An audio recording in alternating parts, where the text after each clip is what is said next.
ಬದುಕಿನಲ್ಲಿ ನಾನು ಈ ಹಂತದವರೆಗೂ ತಲುಪೋದಿಲ್ಲ ಅಂತ ಬಹಳಷ್ಟು ಮಂದಿ ಹೇಳಿದರು. ಅವರು ಹೇಳಿದ್ದು ನಿಜಾನೇ.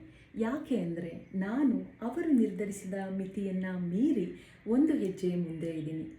ನಮ್ಮ ಕನಸುಗಳನ್ನು, ನಮ್ಮ ಗುರಿಯನ್ನು, ಅವುಗಳನ್ನು ಸಾಕಾರಪಡಿಸಿಕೊಳ್ಳಲು ನಾವು ಮಾಡುವ ಪ್ರಯತ್ನಗಳನ್ನು, ಆಯ್ದುಕೊಳ್ಳುವ ದಾರಿಯನ್ನು ನಾವು ಸಂಧಿಸುವ ಪ್ರತಿಯೊಬ್ಬರೂ ನಂಬಲೇಬೇಕು ಅಂತ ಏನೂ ಇಲ್ಲ.